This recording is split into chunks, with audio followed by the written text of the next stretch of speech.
Well, hi everyone in the Embody Leader Paradigm community. I am so excited to be joined today by the one and only Grace McQueenie, who is a graduate of the Healing Embodied Practitioner Training Program. For those who don't know, that is our year-long accredited somatic and embodiment coaching certification program. And I really want to be doing these practitioner spotlights to show you what's possible in your career. And Grace has such a story, such a journey of what she thought was possible for her career versus what she's actually doing now and how that all unfolded. And also, I want to showcase all the many applications of somatic work, the different settings, the different populations, the different ways that our graduates are doing this work in the world because it's truly so unique for each graduate, which is my favorite thing to see. So, without further ado, Grace, introduce yourself. Who are you? Where were you before the certification program?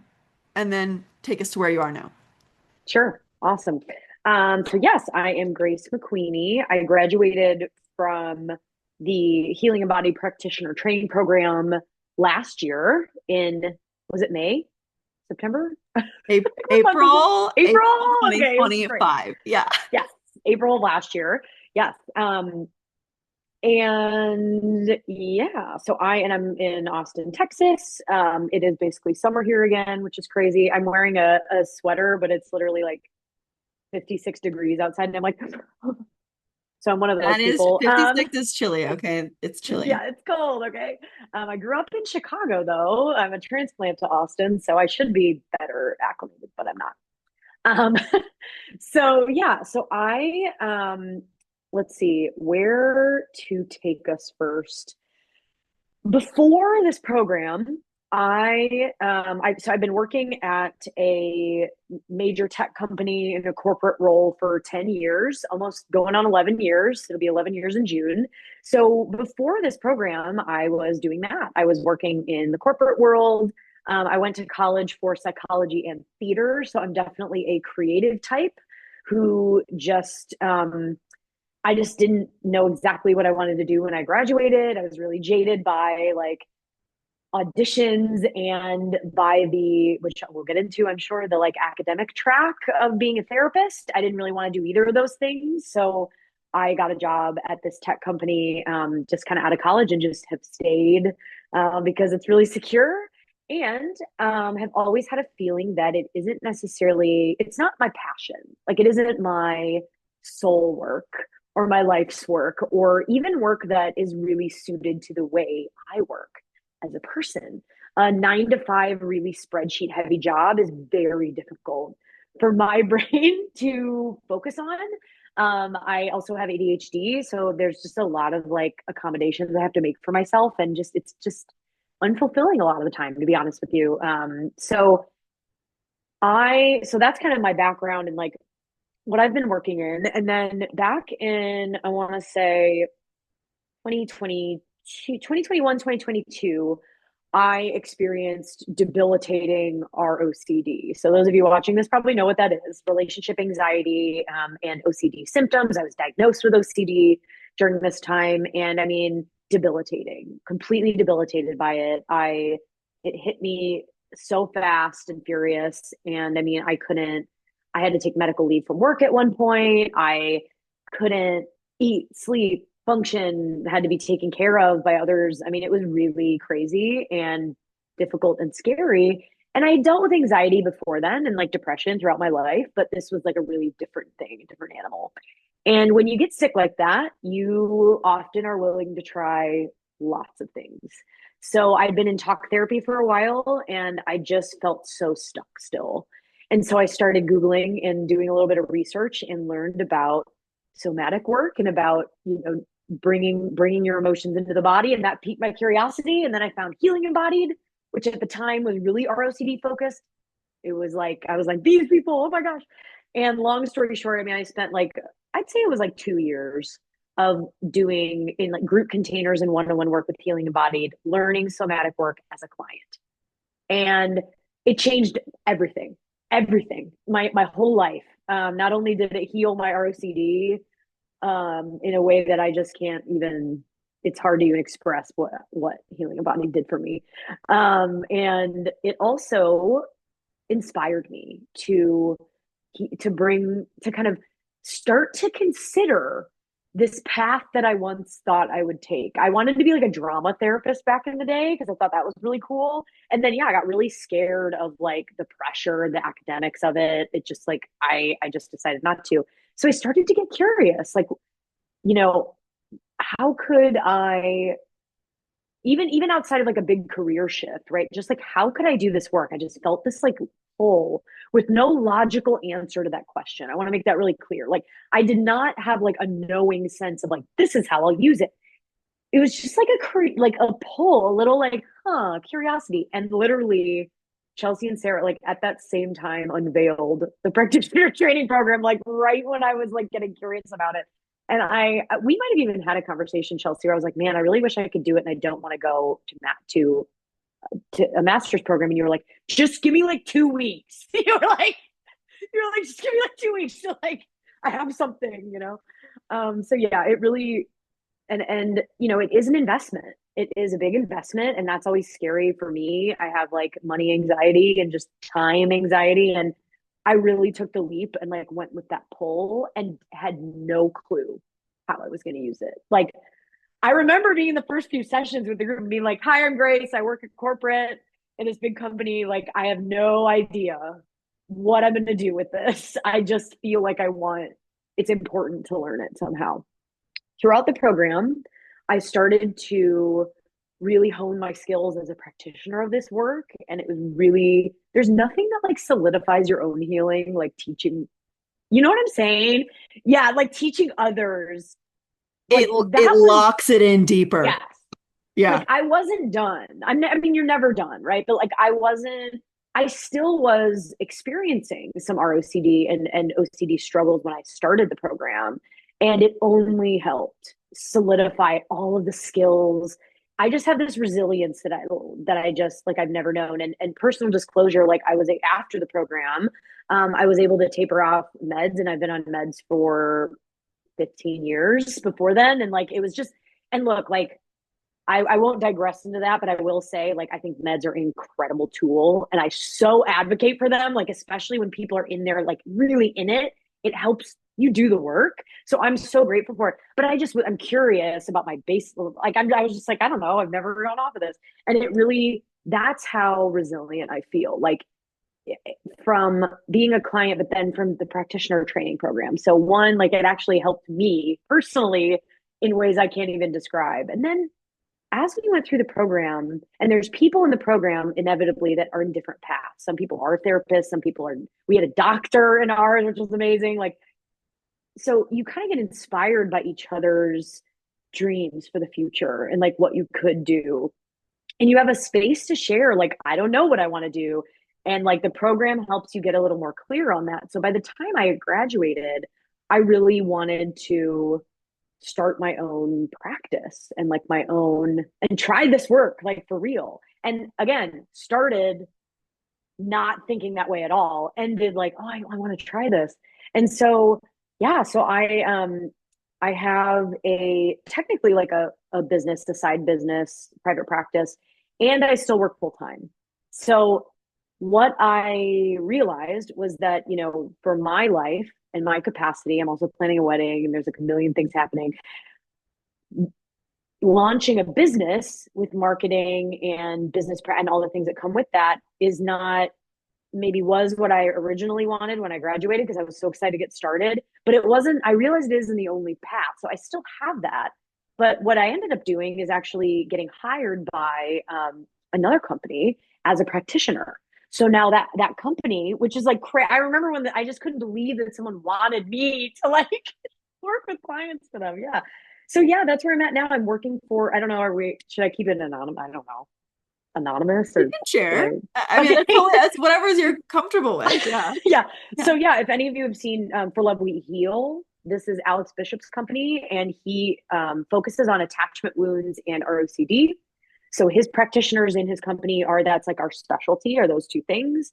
And so it really gave me a chance to deepen my expertise in attachment research and parts work. So now as a practitioner, I use all three things. I do movement and somatic work, which I pull 100% from my practitioner training with Healing Embodied. I do parts work, which is like I've done a lot of self study. I've done some courses, and Alex taught me more, and then attachment stuff from the same thing. So I really do all of those things. And when I people are just like they can't believe their luck, which I'm still it's like uncomfortable to even say that out Mm. loud. But people are like, I can't like how do you the way that I combine those three things, they have not experienced it yet. So like I know. I'm like, what? I'm saying it maybe Chills. for the first time. I don't know that I've like voiced this, but like they tell me that like talk therapists are the easiest to find, right? Because they are the ones who usually take insurance. They went through school, the traditional route. Again, not knocking them. That's like a whole other episode, right? But like those are the therapists that people can find. They haven't been able to find someone that combines all of these modalities together in a seamless way, mind you. Yeah, Like I'm so not, cohesive. It's not piecemealed. It's no, it's really cohesive. Like when I'm working with clients, I am like in a typical session, I am doing things that I don't think someone who went the clinical route and who is working with insurance would feel comfortable doing.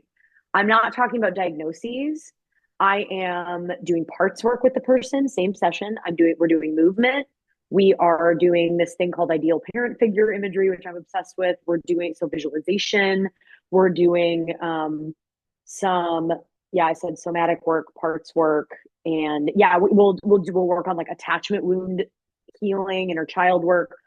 And I'm saying somebody shares something with me about their experience with RCD, and I'm like, girl or sir or they, like I have that is it. I have been there, and with my partner when I was experiencing that, oof, I had to go outside and take a walk. I am bringing my personal experience into the session, and it brings people to tears.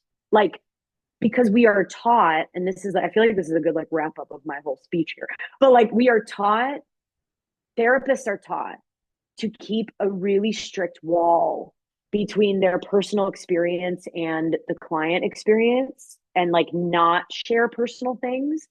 I think that we as people and as practitioners of this work, we are so wise and we know when it's too much, when to lean in and when to pull back. And we deserve to have the freedom to do that. And I can tell you that my clients are better for it. I have clients that are like, I've been in therapy for 7 years and I've never felt as good as I do now. You know what I'm saying? It's like, it's just that personal element is missing from traditional talk therapy because of legality. Like I don't blame these therapists. It's just yeah, I think I can hear like traditional. I've gotten in like debates, Chelsea. We've talked about this with people about this and how like they're like, well, what if this happens? What if that happens? And it's like there's a lack of trust and there's a fragilization of our clients in a lot of traditional talk therapy that doesn't need to happen. And so and you'll learn that if you do this program. Like you really you there are ways that you can attune to your client and you will know if you need to lean back, if you need to pull back a little bit, and if you need to lean in. You will know what that safe limit is. And like that is the reason I didn't go into this work after college, is I didn't feel confident that I would be taught, that I would be able to understand how to set a boundary that isn't so rigid and isn't too soft. So yeah. Yeah. So that's me. That's my story. I just want to celebrate you. Like throughout this, there were moments where I was tearing up because just knowing your journey, both from like the days you were a client, but also just your journey as a practitioner, and even the moments in that process of like doubt, am I capable? And then now to like be sitting with you and hearing you say that your clients are like, after 7 years of therapy, no one has ever, like, I've never felt this shift. For you to like finally freaking own your unique magic, which is like the blend of all of these things in such a seamless, cohesive way, and also this like human relatability Yeah. where it's like you allow yourself to be seen, and there's like this Mm-hmm. vulnerable reciprocity between you and your clients, which it's like the relationship is the agent of change and That's right. healing, and like how That's right. I just find it like I'm like literally I'm like speechless literally crying. because, when we started this certification program, like what you imagine versus what is happening, like what is happening is beyond what I ever imagined. Like the fact that someone who didn't feel called to the clinical path, that there now new pathways, career pathways are opening up because of this program. And it's like you said, you were not a clinical therapist, and yet you got hired Yeah, by a coaching and counseling company that's to right. do the unique By a work. clinical therapist. Like he's a clinical therapist and he's still like, oh no, you're so qualified for this. Like you're, Yes, yeah. Yeah. that there is a need and a desire in the field and in the market Yeah. for unique bodies of work to come That's right. through, and that you've really stepped into that. Like that what you're doing wouldn't have existed had you not been brave enough That's right. to constantly face, like you had to face the unknown so much, Grace. Yeah. And you're Still st do. right, we're all still facing Yeah. the unknown. Like yeah, almost 7 years into my company, I'm still facing the unknown, but like you face the unknown, the discomfort of like, Yeah. I feel like I'm taking a leap into the abyss. It feels like when you're That's only right. used to seeing the known set pathways and you're like, but That's I right. don't feel called to that. How do I blaze my own trail? And that you've Mhm. truly blazed your own trail in a way that works for you at this stage Yeah. in your life. You're like, okay, I'm planning a wedding. So having a stable like corporate job right now, Yeah. I need that. And Yep. yet, and I got hired by a company, and Yeah. you're gaining all this Yeah. confidence and skill and experience. And like, it just seriously blows me away. Like, I'm so It's blown away wild. by you, Grace. Thank you. It's wild. And it's so good to have these conversations, Yep. which is why I really love the continuing membership. Like, if you take the program, there's an option to have like a professional membership afterwards where like Chelsea and Sarah and the rest of the members, like we kind of work together to like support each other and strategize and do client consults and things like invaluable. Because especially in the beginning, like my first year of this is like I've been working with Alex, by the way, with The Love We Heal since October, which Sarah and I were like, we were just talking about this. We're like, what? How's it been It's that February. long? Yeah, it's crazy. Because I am still in, I would say like 4 months in is still really, really early. And I'm still in the like really uncomfortable, messy middle. It's just a different discomfort now. Now it is like, it just it brings forward all the things. And we laugh like in the professional membership, like Slack channel, we laugh all the time when I like will like leave a voice memo about something I'm afraid of, and then the universe is like, boom, like it's just like whack. Like I think I'm gonna give you a specific example because I think it's important that people hear this and understand this, especially those of us who are meaning makers, like, oh, I'm feeling this, that means this, especially if you're meaning making about fear. If you're like, I'm afraid or I'm good, is that a sign that I shouldn't, or is that no? Like, well, no is the spoiler answer, but like there was a day that I just started to like worry because I started considering, this is why this happened. I started allowing the possibility of leaving my corporate job into my brain and into my embodiment. Like we did a few embodiment sessions on this. What would it feel like to leave on that last day and transition into like, this is my work? And of course, there are parts that are like, ah! Like, no. And they're like, because of this, it's not secure. It's this, it's that, it's this, the money, the money, the money, the money. It's always the money for me, for this part. So that was coming up after, once I thought to myself and felt to myself, huh, what if I did that? Alarm bells go off. And that might happen for people who are considering this program and see the price tag. Oh no. Oh God.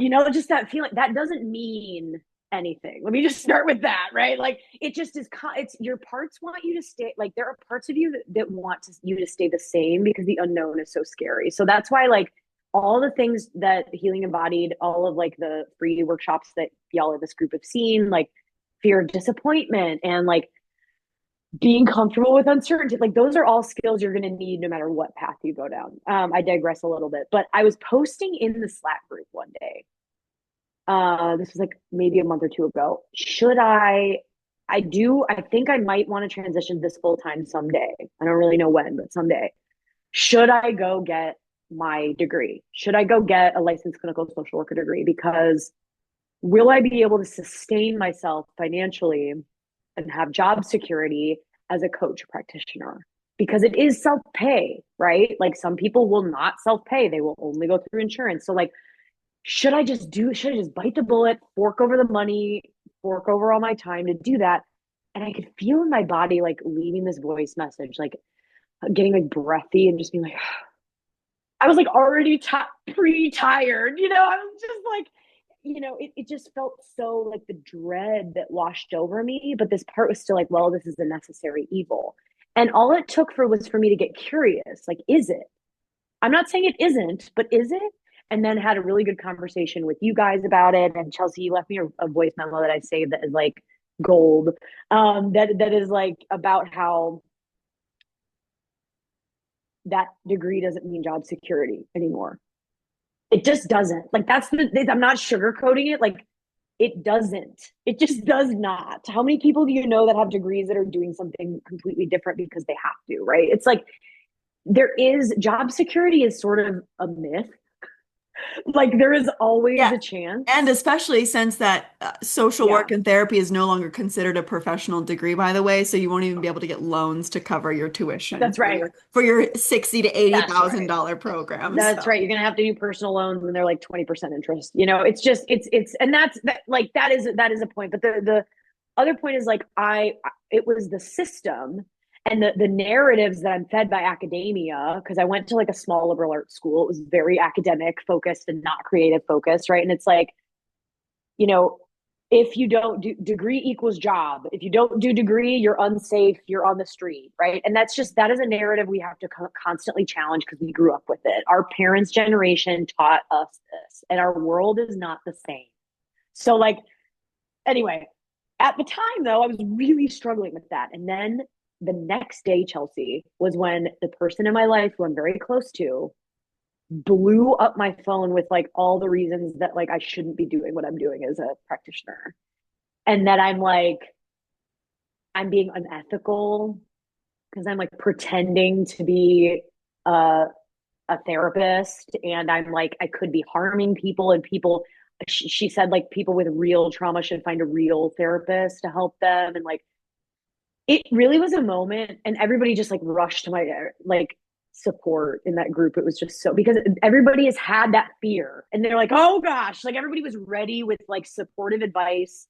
And it was just so helpful to be held in that moment. And it was hilarious. I was crying because I was so hurt, and laughing because I was like, I was just saying that I'm afraid of this happening. And it literally just like smacked me because it was really random. Like it wasn't like I was talking to this person about it.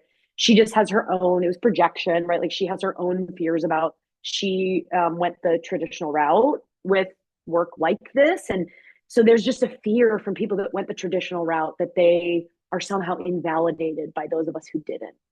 And you will face that. Whether you do this work, it's just you're gonna face that. There are gonna be people who project that onto you. And it's just it's something that like it's that was my growth edge like a month or two ago.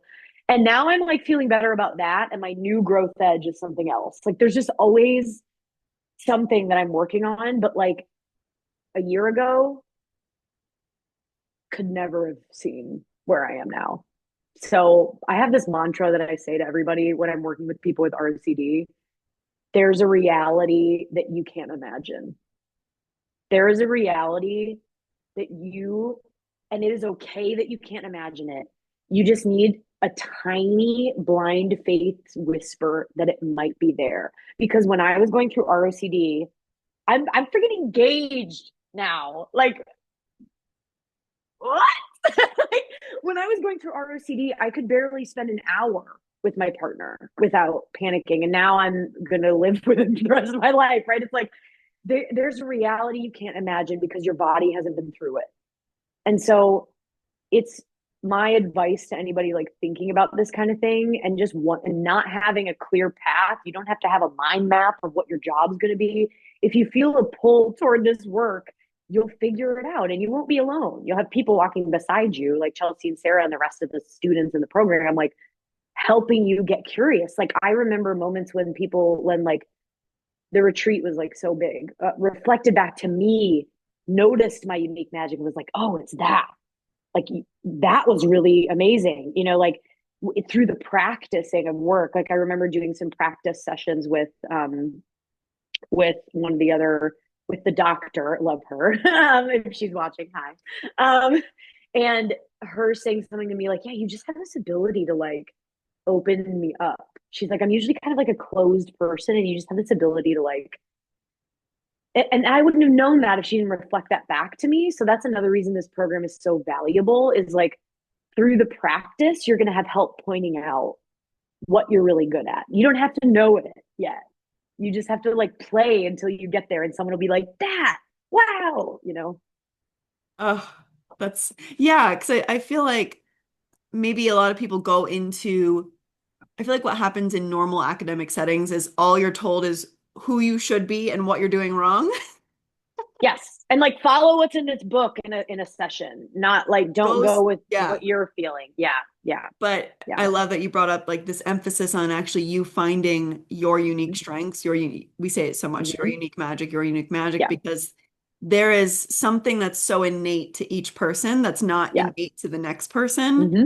And when you actually center that and then learn the methodology with that as the center, you then Yeah. create, That's going right. back to what we said before, your own unique body of work. You're not just another That's right. somatic coach. You're not just another, like you are you doing this work in a way that no one else is doing it because you're Yeah. not just following a formula. Like, yes, there's a clear Yeah. methodology in place.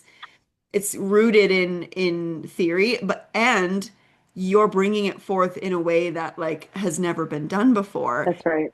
And I mean, just even from a marketing standpoint, even from a pricing standpoint, you then become an industry of one. Like That's right. you're no longer in a lineup with everyone else who's doing the exact same thing that you're doing. You're doing your work in a way that is unique to who you are, and also you're applying it to a Mm-hmm. particular person, a particular problem for a Yeah. particular result. And it's Yeah. your clients feel how powerful that is. That's right. That's right. And it's so funny when you said that. I just have the same part who I don't know if it's my reality check part that we've talked about a lot, who's just like really kind of cynical. Yeah, she's just like, is the like, well, yeah, my unique magic. That's true, but like how's anybody gonna know about it? Then I'm gonna have to market. And you don't like marketing. Marketing is my like big thing. I don't like to do. I'm starting to understand how in a way that I couldn't have been told. Like I always ask Chelsea and Sarah this, like it was probably driving them crazy, or maybe not because they love me, but maybe it was. Chelsea would be like, Grace, you're asking the same question again. I love you, but you have to stop asking the same question. Where it's like, but what do I do? But what do I post? When do I post? How?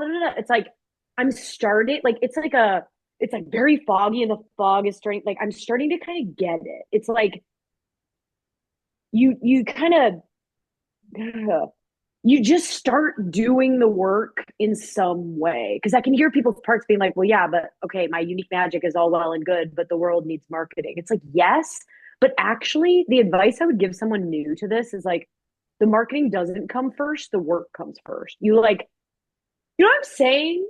You know what I mean? I'm like, I'm sorry it took me so long to get to this place, but I You had had to to live live it. it. You had to live it. Yeah, somebody, and the reason I couldn't find answers, no matter who I Googled, no matter what workshops I went to, I couldn't find answers of how to market my business because, like, it is something that, like, yes, there's intention to it. I haven't done it intentionally a lot yet, but I'm starting to see that, like, you just start doing it in some way, whether it is offering like free sessions. That is so valuable. Like, I did that for my first few months of like just practicing, and then like someone might refer you, or like what really starts to happen is you start to learn like this type of client, this is my ideal client, there's a Yeah. flow happening here. This type of client struggle. They might like drop me, or they might just there it just feels really effortful in session, maybe not my ideal client. And then like you start to what happens is you start to soften around advertising. Mm. Like that's kind of how I feel now. I feel like softer about it. I'm not like panicked if I didn't post this week or if I didn't. And part of that is that I am making money elsewhere. So I really feel for people who like they got to get in there and do it. That's kind of not what I'm talking about. What I'm talking about is like this transitional phase. If you're like, maybe you have a job or you kind of have something and you're just like dipping your toe in here, you don't need to also go full force into marketing your new thing.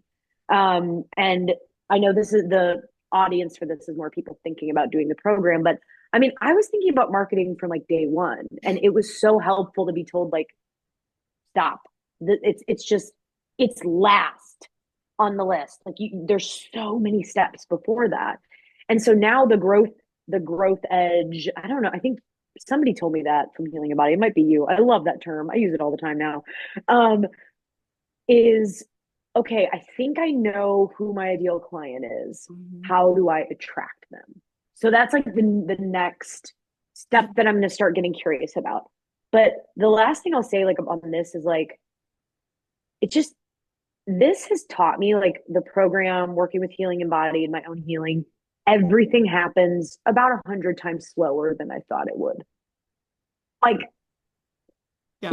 like I'm starting to come to the realization that like, yeah, it's if you have a feeling of this and it has to happen quickly, buckle in because it's going to be long, and that because that's how it's supposed to be. Yeah. For things to really land and feel authentic and Mm. feel like, you know what I mean, like steady, it has to happen slowly. Yeah. Your changes, because I think one of the barriers that was keeping me from it was like I signed up pretty quickly for this program, but like there was a few days I was like, one of the barriers was like I really need to feel like this is going to propel me to a new career in a year. Mm. Like, no, I don't like you just that kind of unrealistic time bound expectation of like when something is going to launch is only going to keep you stuck in the Yeah. same place. And that's something I'm still working on, but learning through doing this work for 4 months.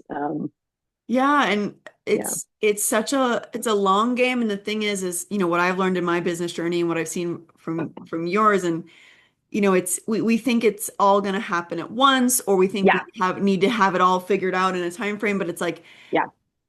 when you just show up, there's this compounding effect. Like That's right. things start unfolding, maybe not in the way you thought, maybe not in the Right, exact timeline you thought, but right. suddenly things start happening even outside of what you thought was even Yeah, possible. yeah, And that's gonna yeah, like where you're at, Grace. I know you're like still very new in this journey. Like it's yeah, gonna start picking up a momentum yeah, that you could never, it's different between there's a difference between like urgency and it has to happen in this timeline. yeah. Okay, I'm gonna show up, I'm gonna show up, I'm gonna show up, I'm gonna show up, I'm gonna show That's up. right. And then suddenly like there's just this the It ball just starts rolling. Yeah, it's crazy. Like when I graduated the program, I was so concerned with getting clients. And like before Alex hired me, I only got a couple in like a few months and felt like, holy shit, like there's no way I'm going to be able to lead my career if I have two clients. Like this isn't enough. And then I started working with For Love We Heal, and like without revealing too much, like I had to be like, that's enough. I was like, I have too what? many Like, clients. Yeah. I have like, I think I told you guys this. I have like 10 clients and I work a full time job. I was like, and I talked to Alex this morning. He would laugh. Like, I was like, I think I need to, I've just noticed a lot of dysregulation, like, especially at the end of the week. That is new. And it doesn't mean I'm going to quit. It doesn't mean Yeah. everything's wrong. It just means I need to get curious. Like, I was talking to Sarah about this morning too, like in a one on one chat, like, what is happening and where can I notice that like I've gone from having no clients to 10 clients in 4 months while still working a full-time job. Like Yeah, that's quite correct. that's maybe too much for my capacity while planning a wedding and Yeah. just like being neurodivergent, very sensitive. Like maybe we need so then like one of my clients left, And I was like, okay, Alex, I'm ready for another client. And he was like, lovingly, what do you think about? Because we have a wait list Yeah. of clients. And so I can always pick up one, which is crazy to me, by the way. Like, I'm like, so they're just there. If I want a client, I can just have a client. And that's, he's built his business over like, I don't know, almost a decade at this Yeah. point. So like there's, that doesn't happen quickly, but it's crazy when it does happen really fast. You might feel the opposite of how you thought you'd feel. I thought Hmm. I'd be like, oh, thank God. I'm like, oh my God, I think this is too much, like Yeah. it's so learning that has been interesting. Learning to say no and learning, this was like coming up and I was trying to like remember to talk about it. Learning also that like you're even with your unique, especially with your unique magic and the way you decide to work, everyone is not going to be your client. Right. And Yeah. there's a part of me that is like really disappointed in that. It's Hmm. shame. I mean, it's just shame. It's like if you were good enough, everybody would want to work with you. If you were good enough, every session would feel like a flow.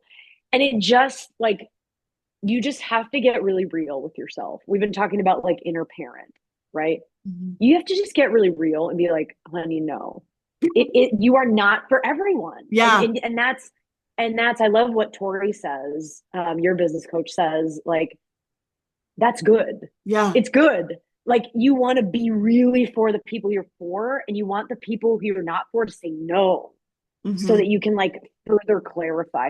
So that's one of my current edges. Like I definitely have had some clients that I really want to help.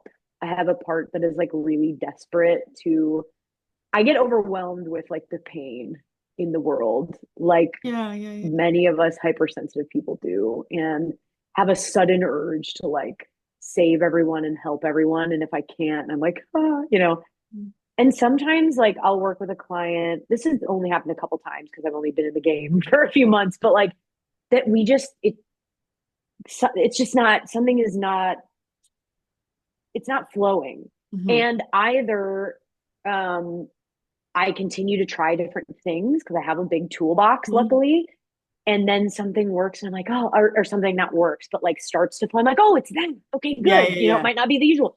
Or they will leave. And it's never like, you are the worst. It's just like, I'm just, Yeah. I don't have time for this or I don't have money for this right now. And I kind of have a feeling that it's because it didn't click. Yeah. Getting comfortable with that disappointment it's hard. Yeah. It's really hard, but Yeah.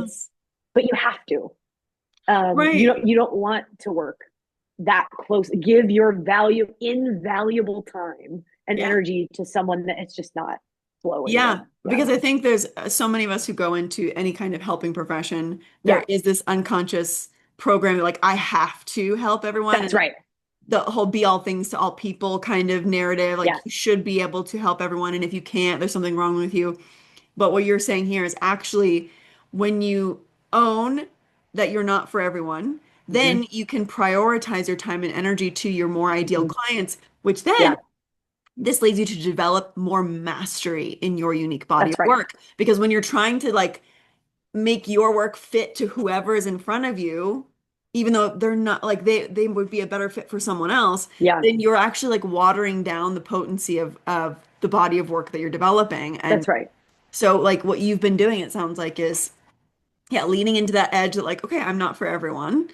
Yeah. And the people I'm for are like blown away, and it's Yeah. allowed you to gain more confidence and mastery and development That's over right. the body of work that you're here to usher into Yes. this field. That's right.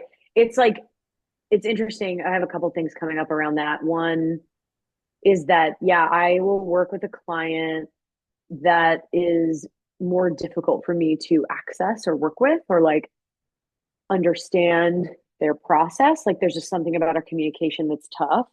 And I'm like a master masker and communicator, so it's kind of rare for that to happen, but it does happen. And I will leave that session feeling really heavy. I have like a great somatic practice I do around like pulling out my client's experience. Really important for hyper empaths to have some kind of a like separation that helps you like, I'll like do brushing and stuff and all that. And like leave that session with doubts in my thinking mind of like, am I just pretending? Is this bullshit? And then I'll have a client that I'm thinking of, one client in particular I have right now that is like, he is in tears with gratitude for me. Like he just is like, can't even tell me.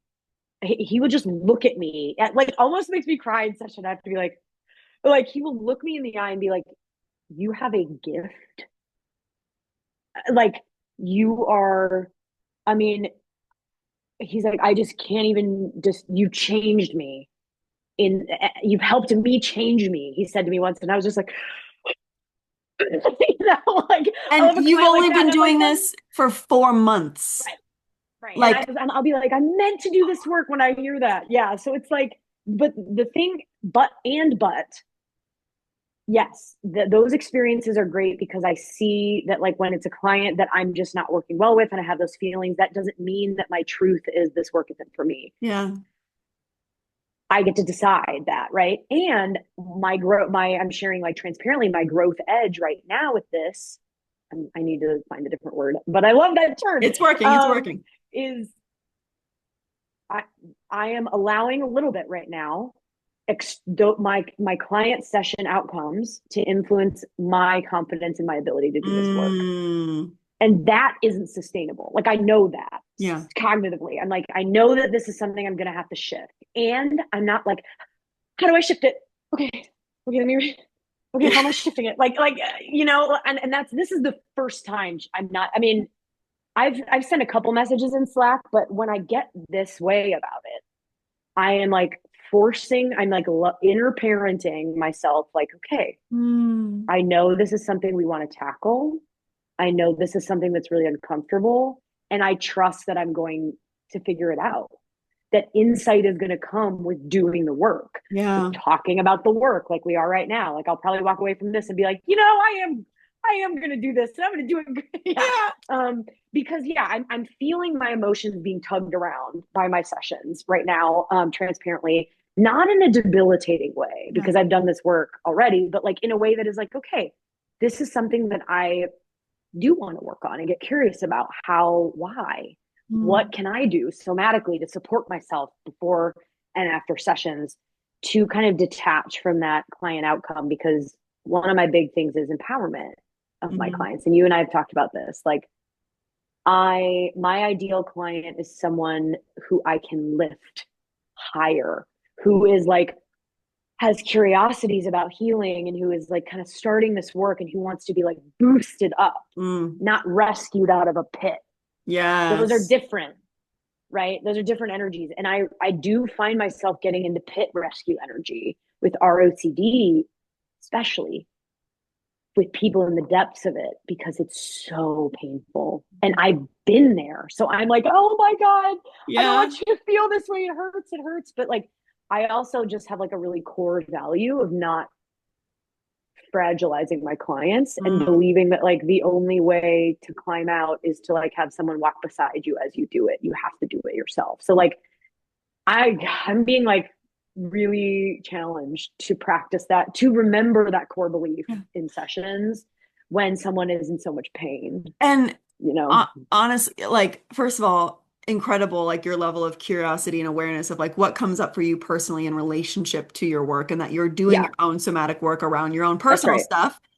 And secondly, like the things that you're talking about, it takes many therapists years to get to this place where they're Yeah, going, oh my gosh, I'm trying to rescue people from a pit versus trusting myself and them enough that's so true. Oh my God. and walking beside them and empowering them and helping them see how capable they are. Many therapists go their whole career. So I even And they're just want so to, burnt out, they can't even breathe yeah, because, yeah, the fact that it's you're just, 4 months into your career as a somatic practitioner and you're already picking up on these very nuanced, advanced right. relational Yeah, inter interpersonal things, like you're already setting yourself up for a trajectory in your career where burnout is not your inevitability because that's you're not right. trying to hold and carry and rescue and take on. You're like, oh, I'm noticing that part of me that wants to do that, but how can I Hmm. anchor back into I'm here to walk alongside you to help That's uplift right. you and empower you and give you the tools so that That's you right. can see how capable you are, which is, a huge value of healing embodied is self-trust. Like Yes, exactly. empowering people to trust themselves instead of Right. depending on a therapist, a Hmm. practitioner, a coach to rescue them. Yeah. And we have to model that. Like Yes. in inside, and we talk a lot about that in this training. How do you embody that? How do you model a secure? I mean, they talk about this in like I've taken some courses about like from clinical therapists around attachment research because I love attachment. I'm like very interested in that and how that connects because I believe it connects all over the place, our early attachment stuff. And so um I wait, oh my God, no, I had a really good point. Model. How do we model that? Yeah. Modeling, yes. Um, there is real research, like published research I could find, that they talk about in these studies that one of the most healing and most important things about a therapeutic relationship is that actually has nothing to do with what is said in the conversation in the session. It is the model of a secure attachment figure that you meet with every single week. And when you think about that, it's like if I show, because sometimes I'll be like really activated before I start my sessions. I do 6 sessions, 6 to 8 sessions a week, and I do them all in 2 days. So they're big chunks. So sometimes in the morning, I'm like, oh my God, oh my God. Like I'm from, like, it's a whole day. It's just really overwhelming. And some days I have like that because I didn't sleep. I'm not feeling good. I'm Mhm. dysregulated about something in my life, right? The fact that like if I show up for this person as a secure attached figure and I don't actually do any hard work in the session, it still helps them. Mhm. That's pretty cool. That like if I'm not fully in my creative energy one day and I'm maybe going to struggle with facilitation, I can actually know that if I step back a little bit Yeah. and I slow down a little bit, this is another growth edge I'm really struggling with right now, but I'm in a good way, struggling in a good way with, they will still get something out of the session. Like if I'm just there as a secure attachment figure for them. Mhm. Which I think that's amazing. Like we really are just like walking beside them. And with Yeah. our OCD, something I've noticed is like I actually use that metaphor when I talk to people about our OCD when I'm working on the cognitive aspects, like the classic like um cognitive restructuring that CBT therapists do. I do a little bit of that. I definitely combine a little bit of that in my work. And one of the things I say is, we look to our partners to be our completion, our like a part that somebody who completes me, somebody who like makes me better and brings out my best and like, saves me a Yeah. lot of the time. That's an unconscious belief. It's the same thing. We are looking for someone to walk beside us through this life. Mhm. Like that is really what it is at the end of Yeah. the day. And if you ask couples that have been together for 50, 60 years, that is what they say. Like Chelsea, you say this all the time. I get chills because it's so real. Like I just like going to the grocery with Yeah. you. Like I Mhm. just like you're upstairs working and I'm downstairs working and we're just living together. And I don't know, I'm like Yeah. because like that is what it is. And I relate that to the therapeutic relationship. We're all there just walking beside each other. Mhm. And we're not there to like rescue. And a lot of times people, if you have fears about doing this work because you don't want the burden of rescuing or the burden of responsibility. I'm here to tell you that that's my number one fear because of my attachment wounds from childhood. And you can still do it. Yeah. There is a way Yeah. to to And it's hold. It's amazing. Yeah, go it's ahead. actually so much more effective when you're not Yes, that's trying, the other thing. because Yeah, often when we're unconsciously trying to rescue people, we often rush them. We that's right. rush versus like how do we just slow down with this experience so that you can learn that Mm, you can be with it and I'm going to be right here as the regulated nervous system in the room so that you can yep. co-regulate with me as you're slowing down with this thing that you thought you could not sit with. Yeah. It's so much less about what you say, like you said, and who you be in that room. And Yeah. that's why going back to like your own inner work as a practitioner is so vital because it's so relational. I'm thinking about like the inner and outer relationship section. Like Yeah. That's right. the relationship between you and the client then creates a shift in their inner relationship with That's right. themselves, which then creates a shift in their outer relationships with the people in their lives. And Yeah. it's the relationship is so key, so much more than Yeah. anything you say. It's so true. And I'm really, this is one of the things that I know in my mind and not fully in my body yet. And Mhm. that's why I'm talking about it now, because it's just like where I currently am in my journey, and I just can't wait. I can wait, but I'm excited to get to for this to be something that I'm like, oh my gosh, yeah, I used to really Yeah. worry about this, because I feel like I'm reflecting on some sessions that I've had in the past few weeks, that I am rushing a little bit in session, or I'm feeling like there's this sensation that I've talked to, yeah, I talked about this recently with, I don't remember, but like other practitioners or other people in this work, where you meet a client and they tell you everything they're experiencing. And for me, I see their whole, everything they need to do and think and embody. I see the whole thing and I see their end state. And I'm just like, there's an excitement Yeah. that I get. And that's when I start talking really fast, probably what you're experiencing in this, and I get really, really passionate. And under that, for in my sessions, there's an anxiety. I feel the burden of your pain, and I want to get you along that timeline, is because I see the end. Can't you just see it? Why can't you Mm-hmm. just see it? And it's just Hmm. like, we can lovingly hold those parts of ourselves. I've been trying to do this week, like, and slow down for their sake, Yeah. because think about your own healing journey. If you've been on one, it didn't happen in a day. Honestly, clients hate hearing this sometimes, but like, it doesn't happen in a year either. Yeah. Honestly, like, you really have to step along that path. So I'm working on that too. Mhm. Just that, that like crushing feeling when I see their whole trajectory, and when they're saying things that I felt years ago and I know exactly what I think they should do. It's like, Mm. you still have to slow down, even if you think you know all the answers Yeah. to everything. Like what Yeah, we always said in the practitioner training program, like you're there to leave the breadcrumbs. You leave the breadcrumbs. right. You don't like rush them to the end. It's like, okay, here's a breadcrumb. Yeah, Here's a breadcrumb.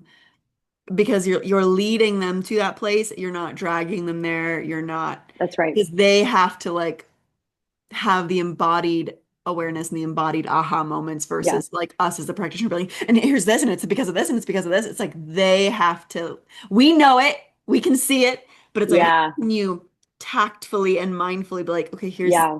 here's the next little breadcrumb I want you to munch on. I'm not going to We're gonna shove the test whole loaf this. of bread down your throat. It's so much more powerful when they come to it on their own. Yeah. Like, I will tell them something that will resonate, and they'll be like, "Oh yeah, that makes sense."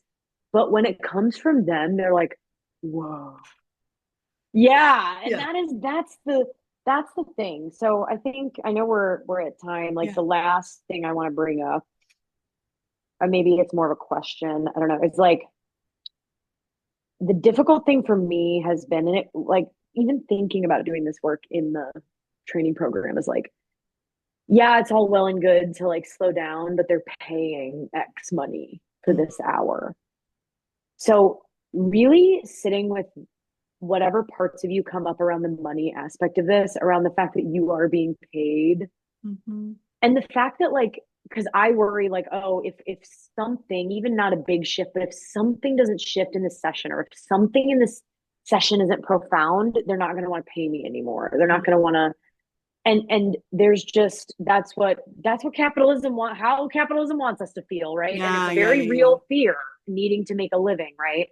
And and we also don't want to take away, there's so many mirrors to our OCD in this kind of thing, but like, we also don't want to take away their autonomy of choice, Mhm. right? Like, we don't want to, like, we have to convince you that this is like, that this work is worth it, and that you're on this journey, and so stay.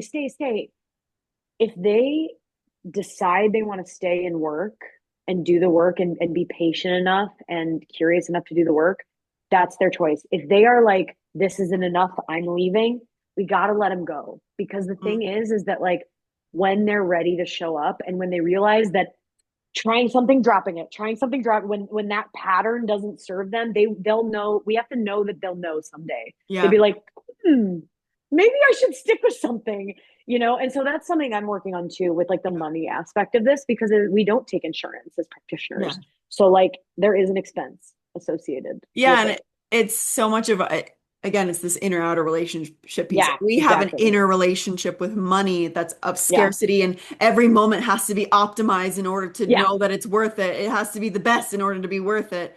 If we have that inner relationship with money, then it's going to impact our outer relationship with our clients. And when we're yeah, like, I have to prove and yeah. Exactly. Yeah, versus, exactly. yeah, how Actual can, footage of me yeah. in in sessions with clients that are like quieter. That's where I get like, no, no, no, no, no, no, like we're doing this, blah, blah, blah. Yeah, because I'm like, I don't know if they like it. I don't know if they're doing that. Yeah, if they're more reserved people, that's where I get Yeah. like that. And like, Yeah, yeah, so much of this work, I mean, speaking of like embodied leadership, is yeah, for us to embody, like, I feel so secure in myself, A. yeah. I'm learning to feel more secure and shift my relationship with money, Hmm. B. And therefore, um, sorry, someone entered in the waiting room. Therefore, I can remain really solid and present and secure in this session. And I've even had a client project that onto me. Oh, interesting. Luckily, Yeah, we had a great relationship. She was aware enough. She's like, I feel like if we don't do something new in every session, yeah. then I'm not getting my money's worth. And that actually Hmm. be instead of if I got triggered about that and oh shit, shit, shit, but instead I was like, oh, that's really interesting. Like let's go into that. And we actually Hmm. uncovered that she has it's the same part that showed up in this and it's this op need to optimize. And if everything is not Hmm. perfect and if every moment is not optimized, then I'm not good enough. So That's therefore, right. my Yeah. practitioner, I'm going to put pressure on my practitioner to make me the best I can be because if I'm not the best I can be in this hour, then I'm a failure. And that means, right? So it's like there's there's Yeah. so It's it's so much more than money. And Yeah, yeah. and you what you just described is like an example of how this work and how like being a practitioner of this work builds it just makes you bulletproof in a way. Like Yeah. and what I mean by bulletproof is not that you don't get hurt and that you don't get triggered, Yeah. but you don't get derailed in the way you don't get pulled around because in that situation like you if you were yeah, if you hadn't have done this work and you weren't used to getting so curious, like curiosity is key, right? Your default is curiosity. That's your default. Whereas like another practitioner who didn't learn this way, their default might be like optimization or like, you know, Challenge the thought researching what or to yeah. do or Yeah. challenge the thought. Exactly. Whereas yours is like, huh. I mean, the ability to maintain that self energy, that curious, open energy, even if someone is sitting in front of you telling you, I don't know if your rates are worth my Hmm. time. I mean, what's more triggering than that as a practitioner? And like, you can feel the little like, Yeah. and that doesn't mean anything, you're broken or anything, but like the way that you respond is like, huh, interesting. It's just like anything, Yeah. we can handle anything You can with handle that anything. attitude. Yeah. Yeah, because Yeah. again, you know that you're not meeting thought with thought. You're not That's meeting right. content with content. You're like, this content of thought is always actually pointing to something deeper. So how do we always get curious about what's deeper, what's living somatically around this thought Hmm. pattern? Like, and that's the work becomes endlessly juicy, just like Yeah, it really does. endlessly juicy because of that. Yeah. Oh my gosh. Yeah, I definitely still get caught up in thought work and thought stuff with clients and have to remember that like this is probably not what it's about. And also be prepared for them to be like to feel like I really wanted to talk about that and not move with it. And I really want to talk about that and not Yeah. feel the emotion. Yeah, Yeah, I just want to sit here and do the same thing that I've always been doing, which is talk myself in circles. And you're like, exactly. honey, Yeah. honey, Yep. I know. And Hmm. I wonder what would happen if we might try something different. I wonder if we might Right. get a different outcome. I But know. we could talk about this We for could talk about this all of eternity. forever. I'm like writing a note. I'm literally thinking about a specific client. I just wrote that in this note because I had a session with her earlier today that was, I mean, yeah, we kind of we talked like the Yeah. whole time, and I left it feeling like shit. And there's gonna be sessions. There's And gonna that's be just sessions like that. Yeah. But like, I just mean, part of helping. my Yeah, unique magic is being kind of cheeky and funny. And, if someone were to be like, I yeah. really want to talk about this, like, huh, I wonder if that's what you've been doing already. And how has that been working? Should we do something else? I literally, yeah, I told this client today, and then we can end. It once you have rapport, that's the other cool thing Yeah, about like actually being attuned to your client and having like sharing personal stuff if you want and things like that is like you build rapport and you can be like, yeah, like girl, like if thinking more about this would have you worked. would have gotten the answer from that, you wouldn't be here, right? Let's try Yeah. something different Yeah. next time that happens, let's try this. Yeah. You kind of build that rapport where you can challenge them lovingly Yeah. instead of just like placating them, which isn't Yeah. going to move them any further towards healing. Yeah. Exactly. Oh, I Yeah. am just, you're the coolest. I'm so in awe of you. And Yay. the corduroy overalls are clutch. Like, I was like, Chelsea likes these. I'll wear them today. we need to see more of these overalls. Okay. All right. Where can people reach you if they want to learn more about who you are, what you're doing, what if they just want to reach out and connect? I know you're on Yes. our website, so I will also Yeah, post I've got, the yeah, link I'm on to your find. Yeah, website. Yeah, that's awesome. Yeah. And then I have my own website that I think is linked on yours. I think it's just bynatureWithGrace.com. I have like free consultation there for client work. But if you just want to connect with me too, like, I'm on Instagram. I think my Instagram is by nature with Grace. hmm If you search Grace McQueenie, you'll probably see my personal and my business one. My business one is public. Feel free to follow me, message me. I don't post a ton on there because I'm doing a lot of other stuff, but I do occasionally like put up a video or share stuff and would love to, yeah, talk to anybody who's who just wants to geek out about this stuff or who's interested in the program, whatever. Reach out. I'd love to chat. I will post all the links and all the info Yay. in the caption of this video. Again, Awesome. your journey has been so cool to see how it has unfolded and taken all Thank of you. these really exciting, unexpected turns. And like, this is just the beginning. Just beginning. We're gonna watch this video in a few years and be like, whoa, remember? Remember, remember. Yeah, I love it. Thank Thank you for you. your time Thanks and everybody. for, yeah, sharing your journey, your story, your wisdom with us, and for just being an Yeah, example of what's possible, even if you have no idea what is possible. Like you're mhm, walking into it, you're stepping into it. So thank you for just being of being an course. example of stepping into the unknown and seeing what's Love it. possible. Amazing. Thank you. Yeah, So this good was to see great. you. Good to see Yay. you too. I'll Thanks, talk Chelsea. later. Bye. Talk to you later. Bye.